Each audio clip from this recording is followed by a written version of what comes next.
in section 123, Tennyson returns to some ideas that he has written and thought about before. This idea of modern geology giving us a different story than we read in the Bible. And how do you reconcile these differences?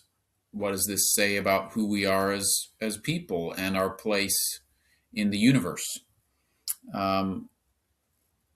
Prior to Darwin, shortly prior to Darwin, other scientists, geologists, and biologists were kind of bumping up against the idea of organic evolution and a much longer existence of Earth than 6,000 years.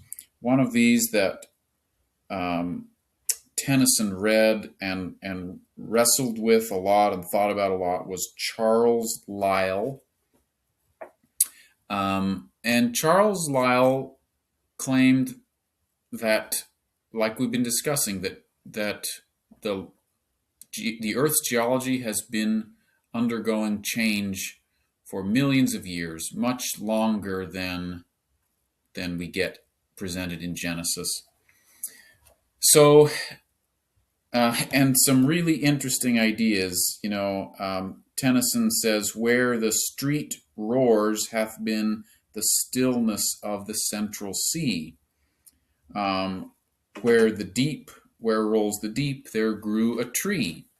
So things that are now ocean or lake used to be dry land, and things that now is where the city is now used to be underwater. And this really beautiful idea that the hills are shadows. They flow from form to form. They melt like mist, like clouds. They shape themselves and go. What an interesting idea. I often think about the mountains or the hills as being like the longest lasting, the most permanent thing around. We talk about the everlasting hills, like, buildings and all of that, that's transient. But you look out at the mountains and you think, okay, now there's some permanence.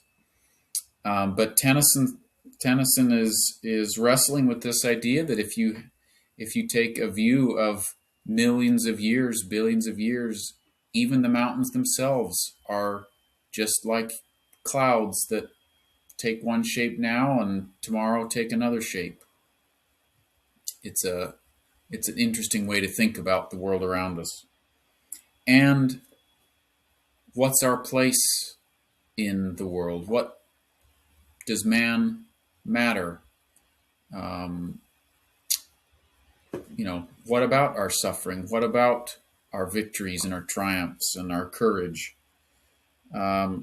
Tennyson takes a firm stand that there is something permanent about spirit, about us. He says, "I hold it true," which to me is like saying, I choose to believe. I don't have proof or evidence, but I hold this true that there is something beyond death of me that's uniquely me and my friend, and I will get to see my friend again. A faith crisis. I know I've talked about this in the past. It's an opportunity to reevaluate what we believe, to update our map of the world around us. That doesn't mean we have to throw out everything we have believed. Maybe that is the right thing to do, but it's also a chance to recommit to some things. And like Tennyson's doing here, not everything that's true has evidence. And I think it's important to follow the evidence and to update our update our cognitive map of reality based on evidence.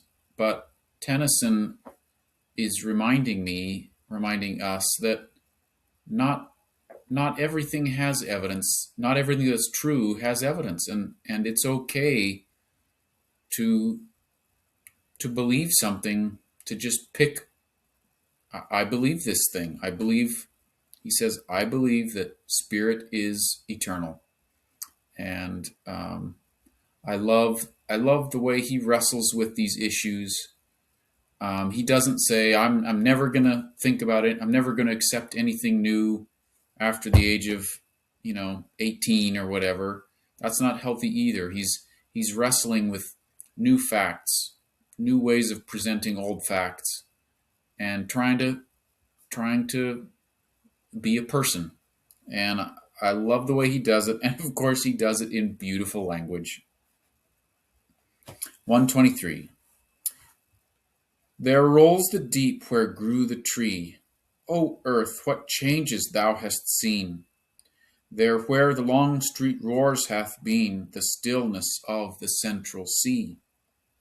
The hills are shadows, and they flow from form to form, and nothing stands. They melt like mist, the solid lands, like clouds they shape themselves and go. But in my spirit will I dwell, and dream my dream, and hold it true. For though my lips may breathe adieu, I cannot think the thing farewell.